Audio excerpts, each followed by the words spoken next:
Et salut et bienvenue dans une nouvelle vidéo des cartes sur table, où aujourd'hui on va rester dans le domaine de la carte, mais ça ne sera pas un TCG, ça sera un jeu numérique et ça sera Slay the Spire, un deck building en mode jeu vidéo qui est vraiment très bien. Pourquoi je vous parle de celui-là? Parce qu'il y avait déjà un Slay the Spire 1 qui date déjà depuis plusieurs années, mais il vient de sortir le 2 qui lui intègre un mode coopération. Donc là je vais faire une partie en solo.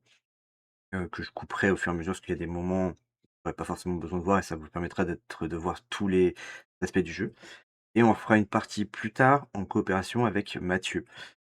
Voilà, en attendant, générique.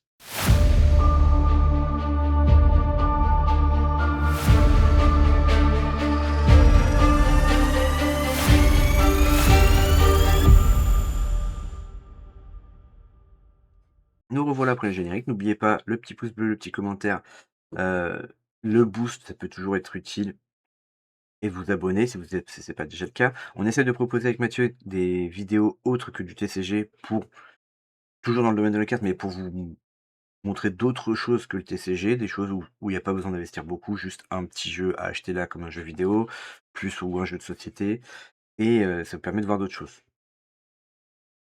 Slay the Spire, comment ça fonctionne? Slay the Spire, on va avoir plusieurs personnages. Alors quand vous allez commencer la partie, vous n'aurez que le soldat de fer, mais une fois que vous faites une première partie avec le soldat de fer, normalement ça débloque le deuxième. Puis vous faites une partie avec le deuxième, ça va débloquer le troisième et ainsi de suite. Il y en a 5 à débloquer.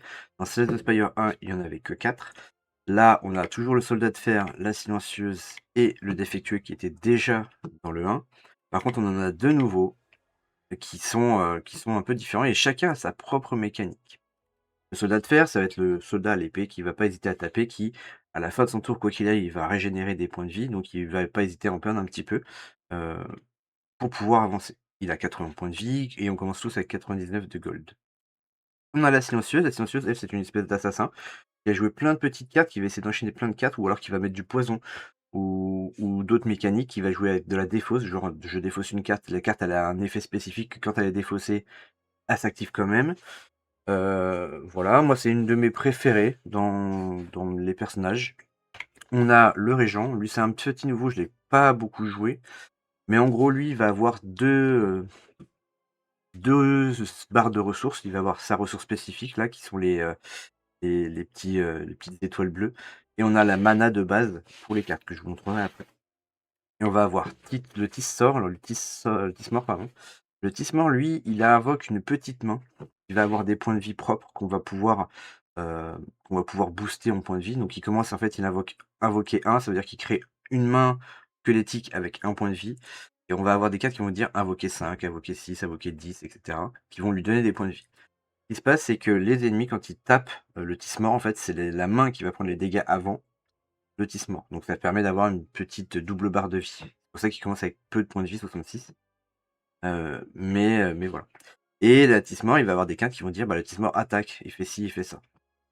Et enfin, la défectueuse, elle canalise des orbes au-dessus de sa tête qui, eux, vont faire des dégâts passifs, vous mettez de l'armure, ce genre de choses.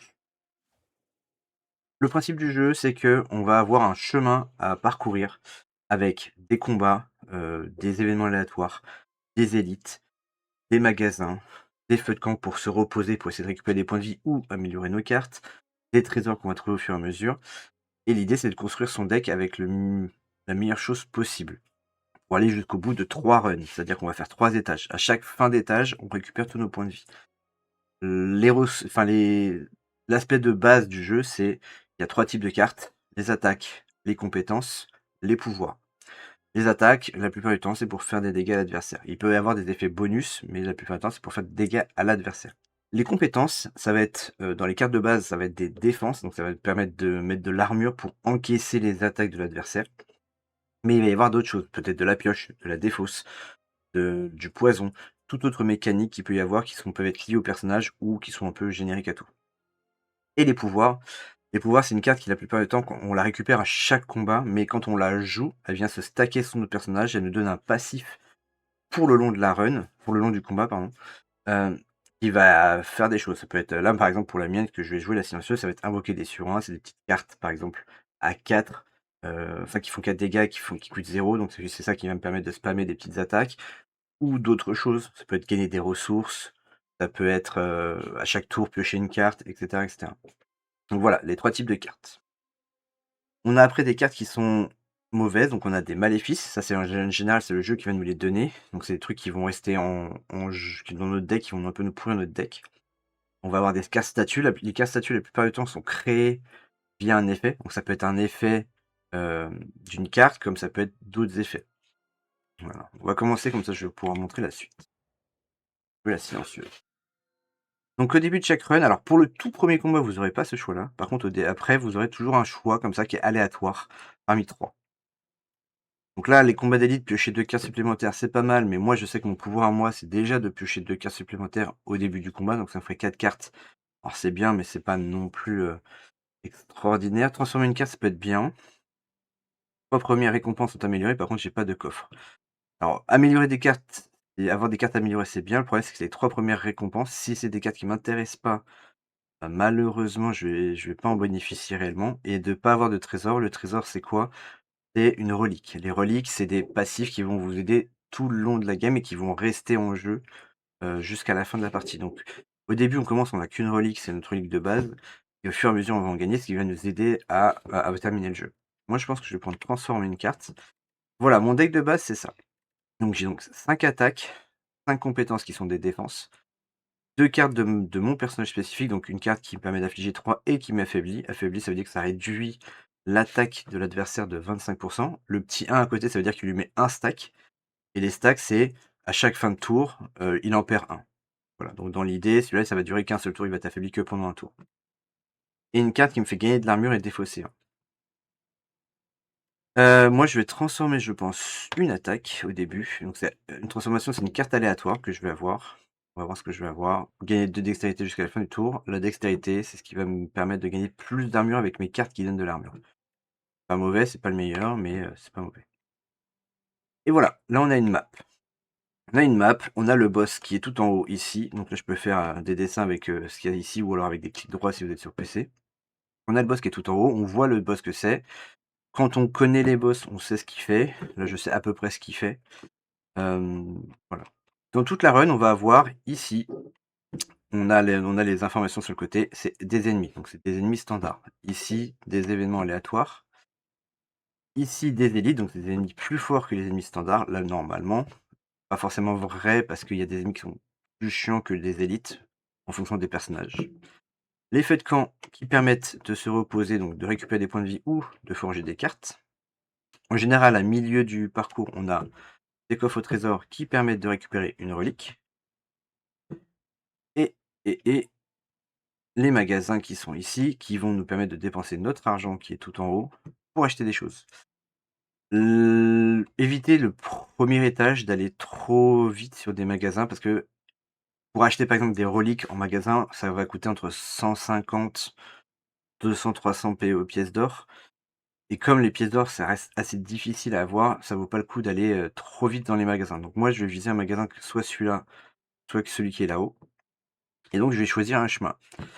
Dans l'idée, ce qu'on aime bien, alors, j'ai cru comprendre, Mathieu m'a dit en tout cas, quand on a fait une partie ensemble, qu'il vaut mieux prendre peut-être 4 combats au début qui sont assez simples, parce que les combats sont faits de façon à ce que les 4 premiers soient, faciles à faire et nous permettent de nous préparer des cartes. Là, j'aime bien aller ici, potentiellement, pour aller chercher le feu de camp ici, parce que si j'ai pas perdu trop de points de vie, je peux améliorer une carte. Pour les améliorations de cartes, hop, si je regarde, alors soit je clique sur la carte en clic droit et je peux cocher la case pour voir ce qu'elle fait quand elle est améliorée. Soit j'ai une petite case tout en bas qui me dit: «Je vois toutes les améliorations». Donc là, ça me permet d'avoir un affaibli 2 sur ces cartes de base. Là, ça me permet d'avoir dextérité 3 pour un tour. Celles-là, on va éviter de les améliorer parce que l'idée, c'est de les purger si on peut. Donc les cartes de base sont pas les meilleures à améliorer. Celles-là à améliorer pas trop mal parce que 2 tours d'affaibli, c'est vraiment pas mal pour économiser les points de vie. Et après, on va aussi gagner des cartes. La plupart des temps, chaque combat donne une carte. Il peut donner une potion. Les potions, c'est un peu comme des reliques, c'est un effet qui va être instantané, peut durer plus ou moins tout le combat. Et on peut, alors les reliques, on les gagne que sur les élites. C'est pour ça qu'on essaye aussi de faire des élites. Là, malheureusement, je suis pas fan de faire des élites là, dans cette situation-là, mais bon, on va essayer. Donc je vais aller chercher ce feu de camp-là. Je pense que je vais aller ici, rechercher le feu de camp ici, prendre le trésor, ça. Là, aller faire les hits parce que j'ai pris un feu de camp juste avant, donc si j'avais perdu des points de vie, je peux les récupérer, puis j'en ai quasiment 2 à la suite. Faire ce combat-là, faire le feu de camp là et là, on va aller chercher le magasin ici. Combat élite et combat feu de camp et le boss. Je pense que c'est un bon chemin, ça me permet d'avoir 3-4 feux de camp, donc potentiellement de bien améliorer si j'ai pas perdu trop de points de vie. Si j'ai perdu de points de vie, bah, ça me permet de temporiser, donc de soigner. Je clique sur le début du combat et là, je tombe sur mon ennemi. Donc chaque ennemi va avoir ses patterns de choses. Donc là, je vais pouvoir l'affaiblir. Donc l'affaiblir, voilà, il passe de 6 dégâts à 8 dégâts. Je gagne 5 d'armure, donc je vais certainement prendre 1. Et puis là, je vais taper. L'idée, c'est d'essayer de temporiser la perte de dégâts le plus possible, parce que les combats d'élite peuvent être difficiles.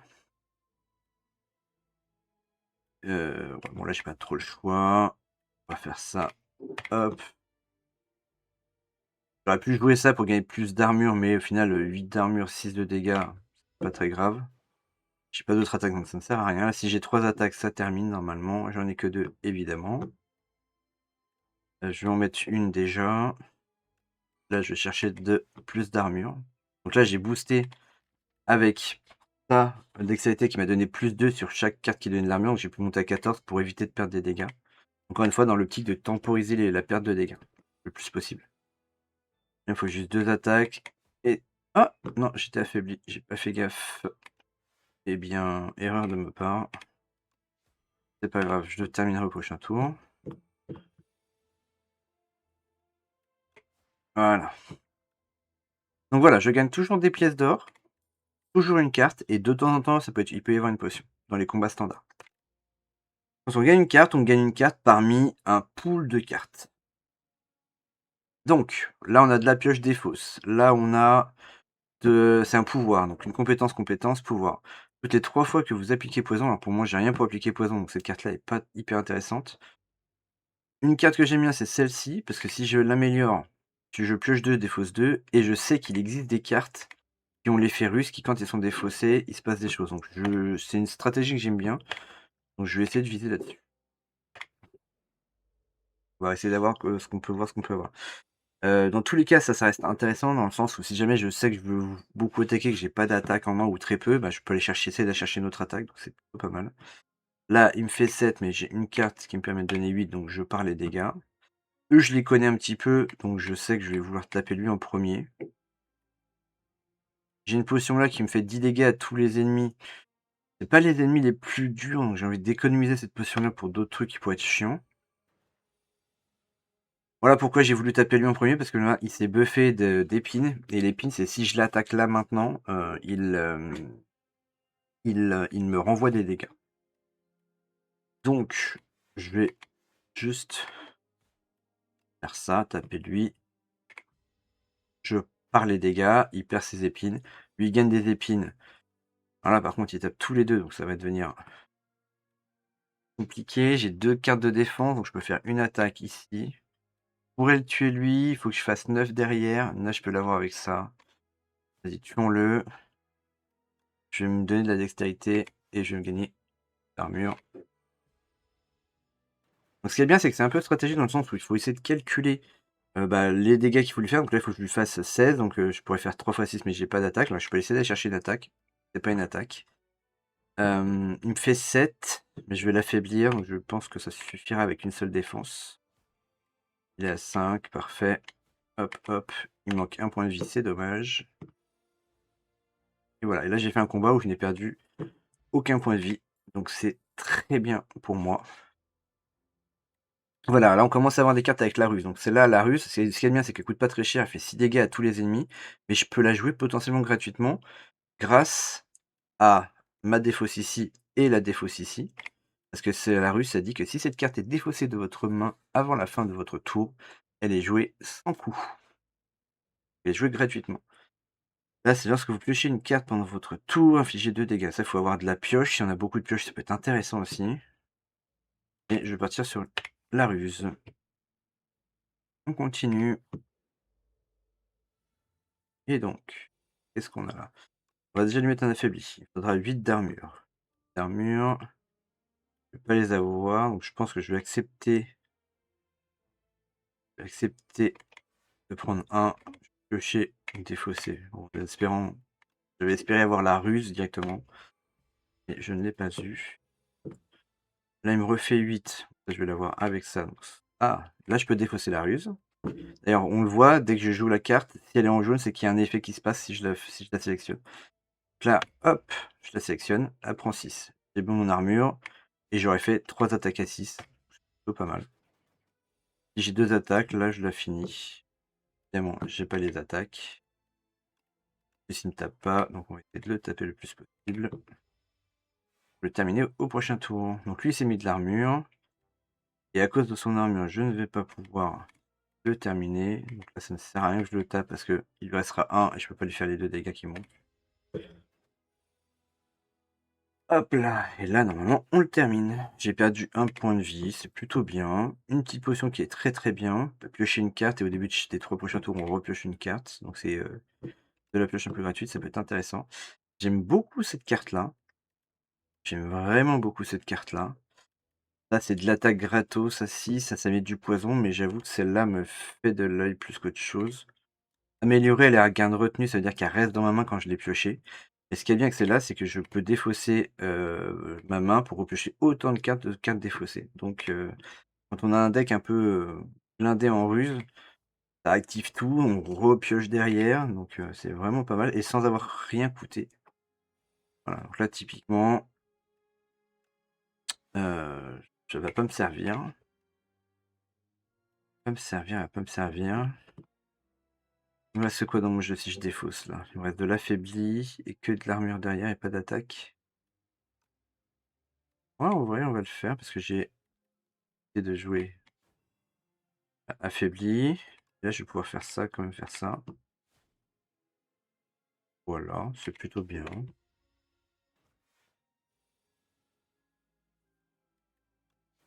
Et de l'affaiblir. Là, malheureusement, j'ai pas eu beaucoup d'attaques alors que c'est rien. Je vais piocher, défausser. Une attaque. C'est 14, donc là, je vais prendre un peu de dégâts. Alors, ce qu'il y a de bien aussi, c'est que je peux taper, même si j'ai rien à défausser, c'est pas grave, ça me met quand même l'armure. C'est pas une condition de devoir défausser pour gagner les 10 d'armure, c'est juste je gagne mes 8 d'armure. Je gagne mes 8 d'armure et après je dois défausser une carte. Je le fais le plus possible. Elle est lie de haut en bas. Les effets sont appliqués de haut en bas. Donc là, il ne fait rien. On va taper. L'armure me sert à rien. Mais là, le fait de devoir passer 3 cartes d'armure, ça m'embête parce que ça veut dire qu'il me reste pas beaucoup derrière. On va faire ça, ça. Le chien défaussé un, tant pis. Aucun dégâts. Lui va être un peu chiant parce qu'il gagne de l'armure à chaque tour, donc ça c'est chiant. Là je peux la jouer parce que j'ai rien d'autre à faire. L'affaibli tombe le tour où lui il attaque pas, il tape de plus en plus fort. Heureusement j'ai ça, je vais pouvoir faire ça, défausser ça, on va faire de la full défense là. Et de perdre trop. Il a de moins en moins d'armure, parce qu'en fait c'est un truc qui lui donne de l'armure à chaque début de tour, mais il en gagne de moins en moins, donc ça me va. Faire ça, on va plus là, évidemment. Le jeu saura l'envahir, malheureusement. Ok. Alors, un affaibli là. Je crois que je le tue, hein. Je le tue, normalement. Voilà. J'ai perdu un peu de points de vie. On va espérer que ça se passe mieux. Là, c'est gagner 10 d'armure. Au prochain tour, gagner 10 d'armure. C'est plutôt pas mal aussi sur 2 tours.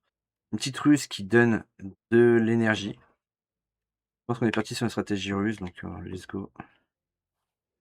On y va. Très bien, je peux jouer ça, défausser ça, ce qui fait que j'ai 4 d'énergie. J'aurais préféré avoir plus d'attaque sur le premier tour. Je peux jouer ça. On va pas le faire parce que c'est un petit combat, c'est pas non plus un combat mortel. Je vais jouer ça, je vais pouvoir jouer la carte qui fait 6 dégâts automatiquement. Alors, lui, il a un truc qui m'empêche de lui mettre l'affaibli. Donc quoi qu'il arrive, l'affaibli n'ira pas, mais ça lui fera quand même 3 dégâts. Je vais mettre ça, je vais mettre ça et normalement, bon, je perds un dégât.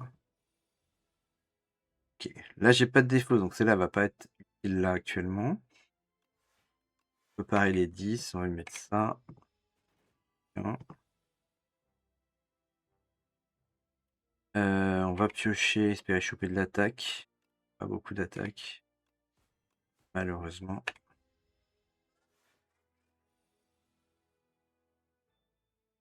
Pas de défausse. On va éviter de perdre des dégâts. Il fait 10. Là, je vais pouvoir faire ça, défausser ça. Ça fait que je fais de l'attaque. Je fais de l'attaque.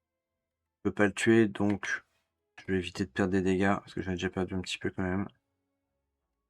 Là, je peux faire ça. On va pouvoir mettre ça. Et là, normalement, je le tue pas, parce qu'il m'avait affaibli. Pas grave, il a 4 points de vie. Il faut que je lui fasse 14. J'ai que de l'armure. Hop, hop. Voilà, donc c'est le côté aléatoire du jeu, bien évidemment. Hop, et on le termine. Ok, de la ruse qui me donne de l'armure. Un pouvoir qui me permet de retenir une carte à la fin du tour, ou laisser une carte au prochain tour, j'en ajoute 3 copies, mais ça me coûte 3. J'ai que 3 d'énergie, ça veut dire que je fais un tour à faire que ça. Pas la meilleure. Je vais partir sur ça. J'arrive sur mon feu de camp.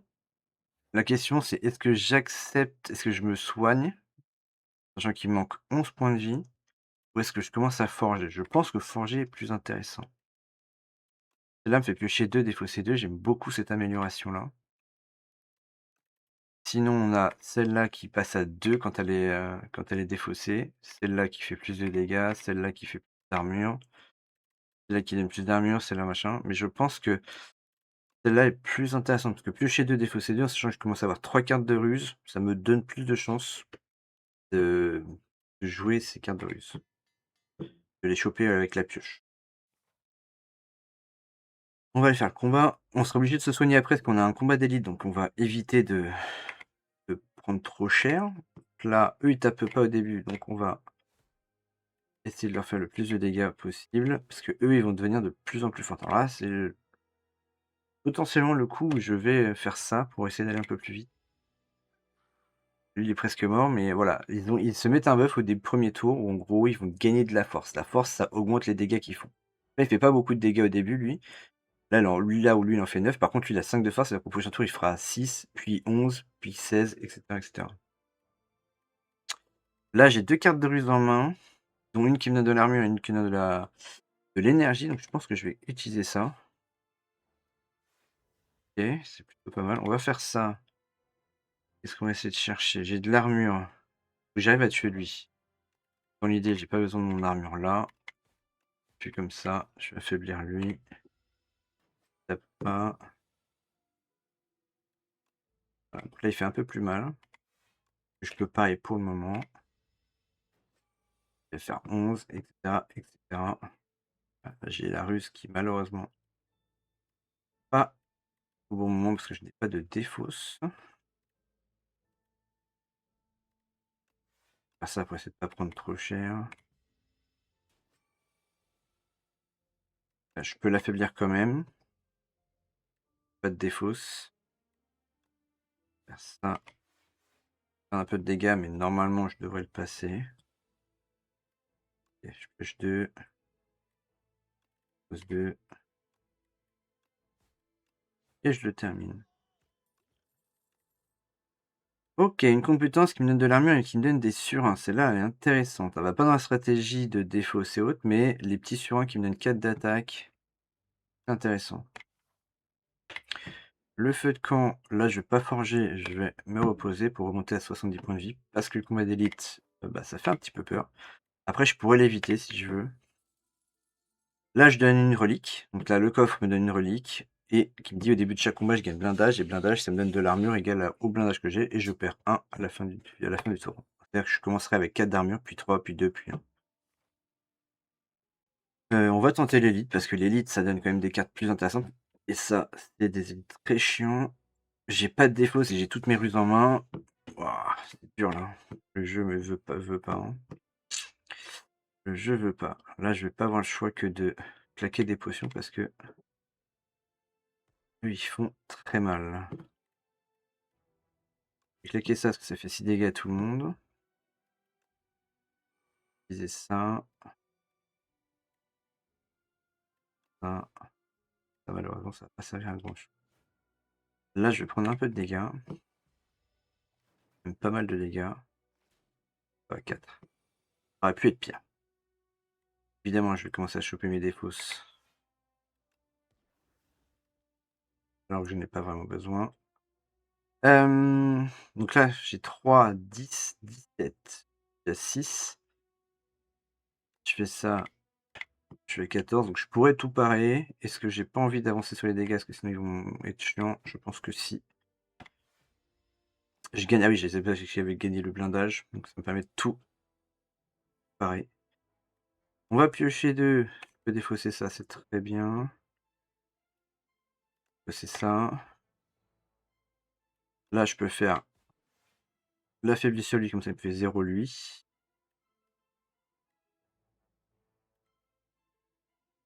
Ouais, je vais pas la jouer celle-là parce qu'elle est épuisée derrière et puis là c'est pas très rentable. Tant pis, j'aurais pas fait de dégâts ou très peu. Ok. Je vais faire ça, défausser ça, dégâts à tout le monde. Je vais gagner de l'armure. Là je suis en mode il faut viser le long terme. Donc là il me fait 9 et 7, 16. Je gagne que 1. Le surin ne va pas me servir à grand chose. Vas-y, je vais encaisser.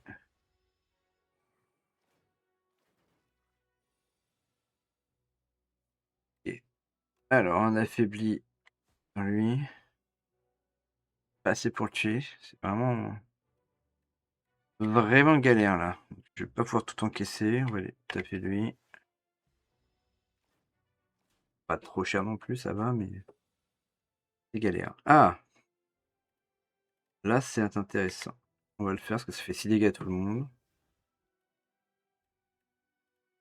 On va piocher 2 en espérant choper des choses intéressantes. On va défausser ça et ça, je crois. Je crois que je peux en tuer un. Je pourrais pas tout encaisser, mais je peux en tuer un normalement.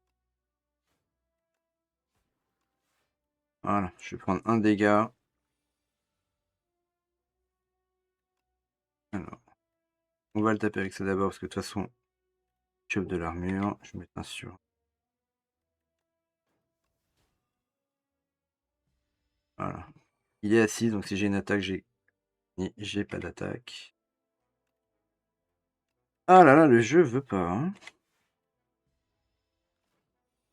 Dommage, ça me fait juste perdre un tour. Voilà. Fin du combat. Une potion qui me donnera de la dextérité. Donc la dextérité, c'est augmenter mon armure et ça sera tout le combat.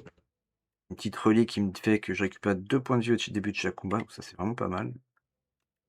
Et 2 choix de cartes. Alors, gagner un montant d'armure égale le nombre de poisons. Je joue pas poison, donc ça m'intéresse pas. Gagner 5 d'armure, piocher 2, ça c'est intéressant. Gagner 5 d'armure, vous ne perdez pas votre armure. Les 2 sont intéressantes là, parce que là, si jamais j'ai de l'armure, si jamais j'ai que des cartes d'armure, un tour où l'ennemi fait rien et je peux pas le taper, bah, ça peut être intéressant de dire: «OK, je joue cette carte-là, je monte toute mon armure et je sais que je l'aurai au tour d'après». Comme ça, si je chope toutes mes attaques au tour d'après, bah, j'aurai quand même de l'armure et je pourrais quand même attaquer. Mais j'aime bien la pioche pour essayer d'aller chercher les ruses. On n'est pas obligé d'ajouter des cartes à chaque tour et des fois c'est pas recommandé. Moi, j'ai tendance à le faire à chaque fois, c'est pas forcément la meilleure chose à faire, mais bon. OK, donc on va essayer de taper lui toujours. Là, j'encaisse tout.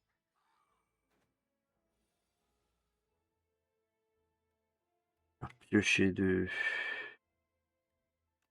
défausser 2. Faire ça, ça me permet de piocher. Ils font mal là quand même. 8. Ah, c'est si je tape pas, lui va devenir de plus en plus fort. Je ne vais pas avoir le choix que de faire ça, histoire de parer un peu tout. Re-10 au tour d'après. Piocher 2, je peux défausser ça, ça et 2. On va taper. Est-ce que oui, on va mettre ça.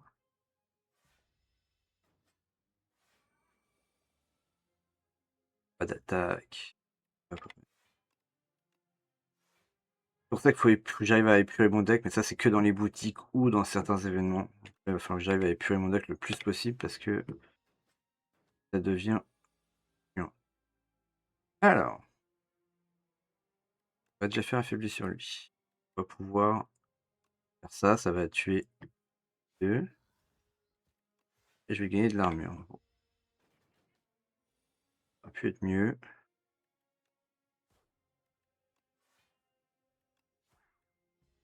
OK. J'ai de la pioche, j'ai de la ruse ici. Il tape à 13. Je vais faire ça. L'affaiblir, il tape à 9. Et de l'armure. Taper, taper. OK. Tac. Et voilà. Bon, j'ai pas trop perdu de points de vie, ça va. Une deuxième comme ça, c'est bien aussi. Vas-y, j'en prends une deuxième comme ça. On arrive au feu de camp. Donc là, comme j'ai pas perdu énormément et je récupère des points de vie en plus à chaque début de combat, je me dis que je vais pouvoir améliorer. Et là, donc celle-là, ça donne plus d'armure. Celle-là me donne 2 sur 1 au lieu d'1. Pas déconnant. Côté retenue sur ça, on sait que ça rajoute retenue ici. Ou alors on joue à ça qui va affaiblir pendant 2 tours. Et aussi il affaiblit pendant 2 tours. Donc là on arrive au shop. Le shop, donc j'ai mon marchand qui est là. Je vais pouvoir aller choisir des choses. Donc vous voyez, j'ai 316 et j'arrive, fin de run, fin d'étage. Vous voyez, c'est quand même 254, 206, 219. Ça pique un peu. Des cartes qui sont chères. Alors il y a une cote comme ça, une autre comme ça à acheter là. Moi celle-là j'aime beaucoup parce que du coup dès que je rentre dans les sites de repos, donc dès que j'arrive, les sites de repos c'est les feux de camp. Dès que j'arrive sur un feu de camp, je récupère 5 points de vie, 3 points de vie pour chaque, tranche de 5 cartes. C'est-à-dire que je récupérerai, 4 fois 3, 12. J'aurai 12 points de vie. J'ai pas perdu beaucoup.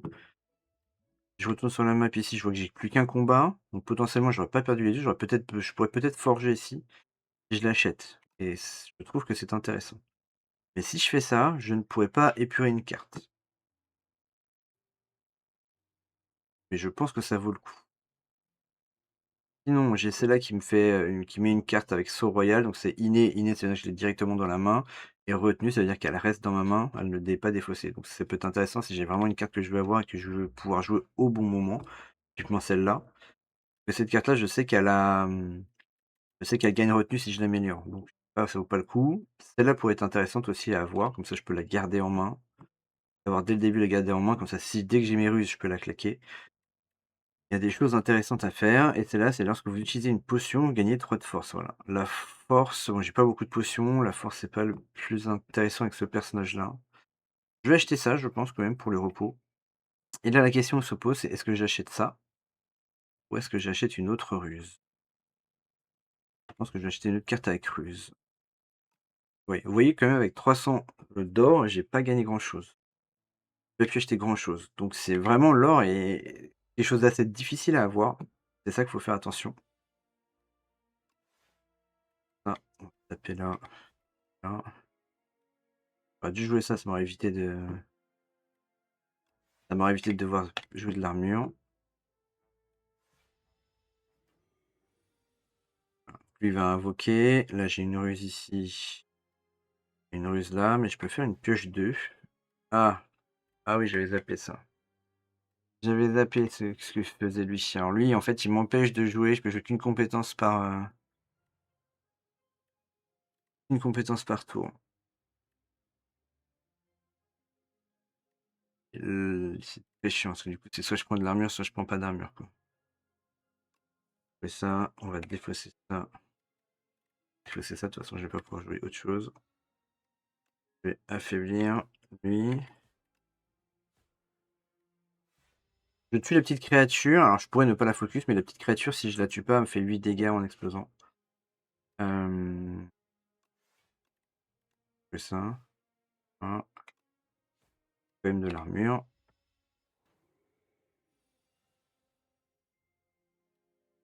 Et oui,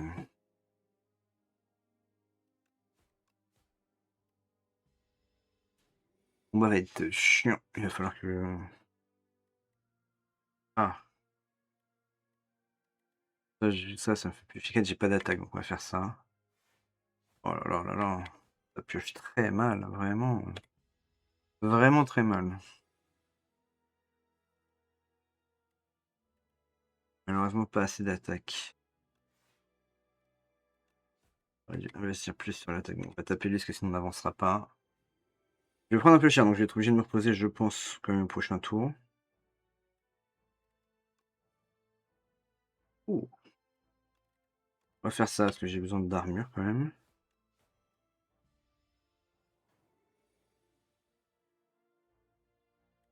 On va faire ça, défausser. Et de toute façon, je ne pourrais pas la jouer. Alors lui il explose. J'ai 3 attaques. J'ai 3 attaques. Purée. Purée, purée. Bien dommage. Bon là je vais le tuer. Ah bah non, je vais pas le tuer, hein. Aïe aïe aïe. Ok.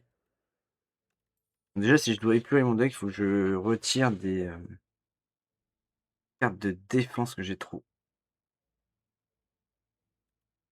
Jouer chaque surin depuis votre pile. Alors ça c'est une carte qui est très très forte quand on joue surin. Donc on prend que des cartes qui créent des surins, des pouvoirs qui créent des surins.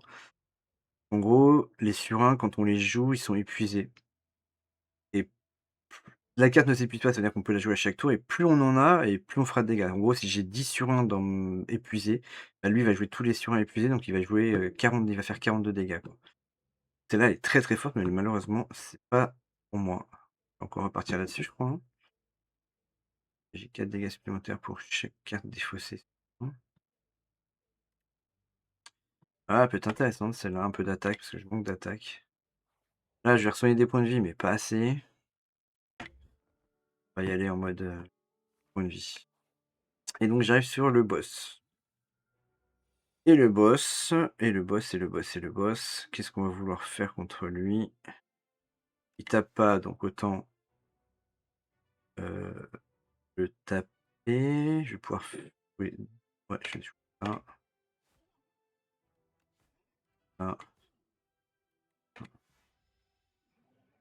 Lui, il va me mettre des cartes, dans mon jeu qui vont, m'enquiquiner. M'enquiquiner parce que hop, je vais mettre ça tout de suite. Parce que dès si je l'ai en main, elle me fera 6 dégâts. 6 dégâts qui passent même pas dans le bouclier, c'est-à-dire qu'ils vont directement sur le point de vie. Je peux le faire en sorte de plus l'avoir en main, vu que je joue des fausses, moi ça peut être assez facile à esquiver, mais j'ai 3, j'ai vraiment une main de merde. Mais ça peut m'obliger aussi à jouer de l'énergie pour ça. Ça c'est chiant. Ça, on va mettre un d'armure. Malheureusement, j'ai pas amélioré ça, ce qui est bien dommage. Ça m'a permis de les garder. Voilà, donc là, si je la laisse comme ça, elle me fait 6. On va déjà faire ça pour piocher. Très bien. Je pioche 2, défausse 2. De l'affaiblissement, on va le taper. Pas besoin de voir forcément plus. Et il fait que ça, il va m'en ajouter et je peux pas m'en débarrasser. Ça, c'est chiant. On va faire ça. On va jouer ça et on va défausser. Malheureusement, on va devoir défausser ça. Et on va faire un peu de dégâts. C'est pas le boss le plus difficile. Là, il est dans une phase où il est intangible, ça veut dire que quoi qu'il arrive, je ne lui ferai que 1 de dégâts. Toujours intéressant de les faire, c'est un petit dégât par un petit dégât, mais c'est pas des choses qui sont les plus utiles, quoi. Je joue pas ma carte là pour faire défausser parce que là, c'était pas une phase utile. Là, ça peut être intéressant parce que j'ai 2 ruses en main. Hein, c'est celle-là.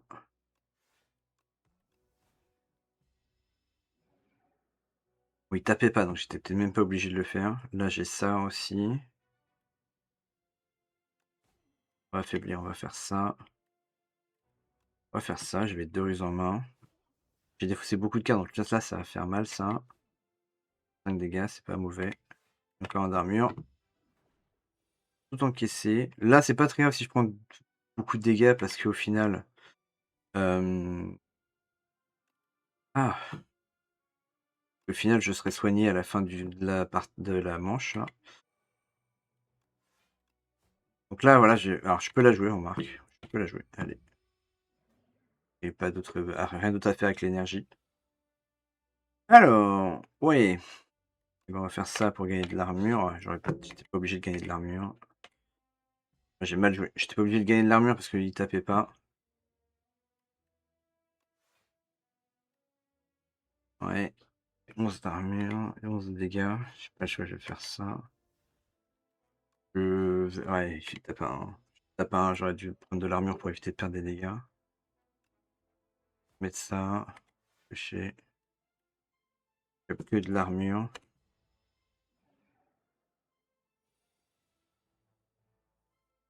Ok. On a ça. Ça. Je vais jouer ça. Je vais accepter de prendre, il faut aller un peu plus vite. Donc il me pourrisse mon jeu de trop de cartes. Ça va devenir compliqué. Et je vais accepter de prendre des dégâts là. Pour essayer de lui en mettre le plus possible.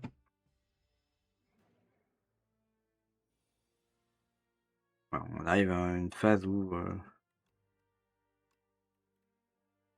malheureusement je pioche beaucoup de cartes. On va mettre un petit affaibli, on va jouer ça. On va jouer ça, c'est gratuit. Ça ne coûte rien de le faire. Ça, et voilà. Partout. Pas d'attaque. T'as pas.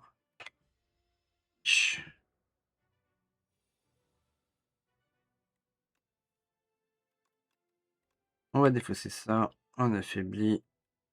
Jouer les 2 cartes. Bon, je devrais réussir à le passer, je pense. On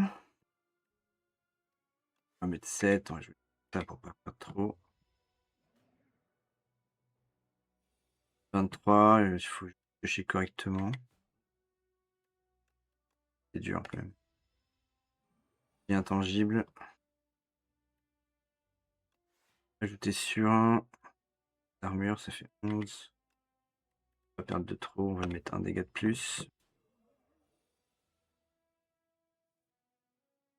Un petit peu long. Voilà. Pioche pas bien du tout. Là, mon jeu commence à être rempli de mauvaises cartes. Ah oui.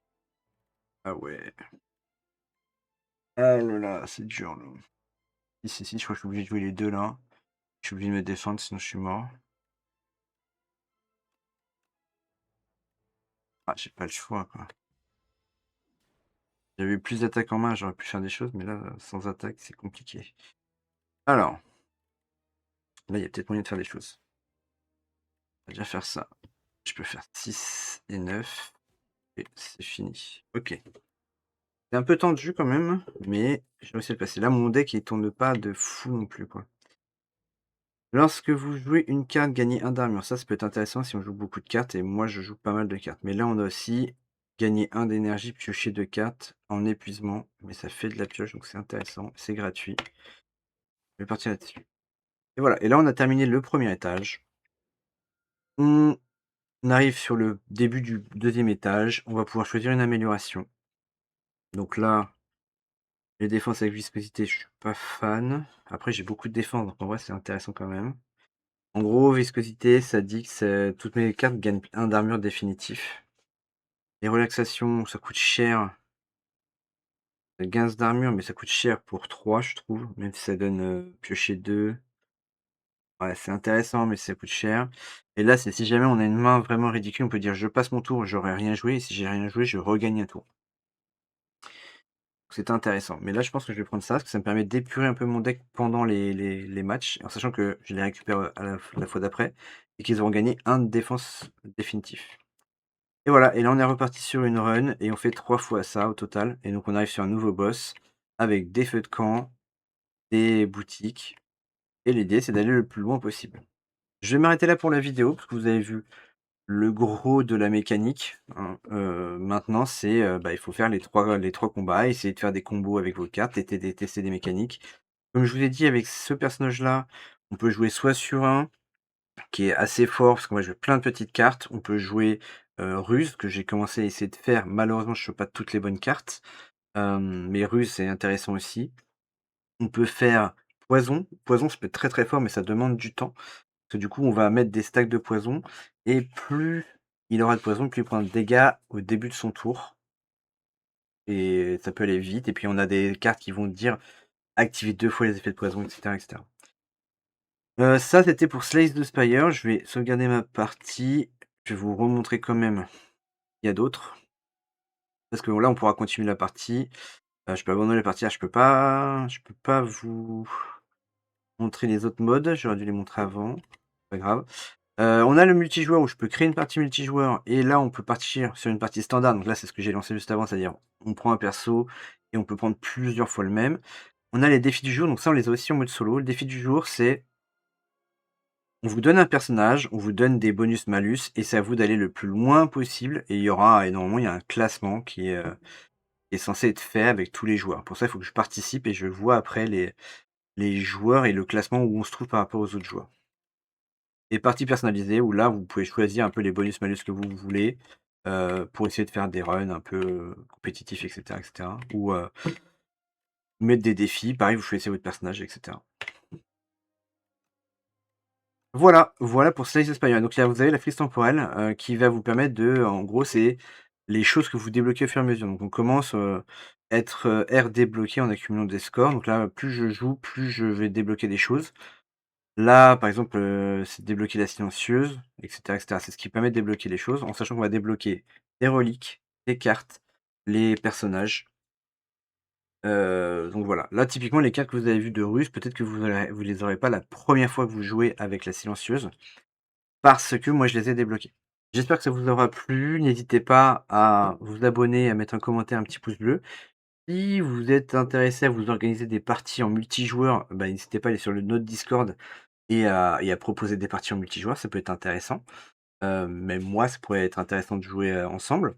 Mais, voilà, n'hésitez pas. Et moi, je vous dis à une prochaine. Ciao.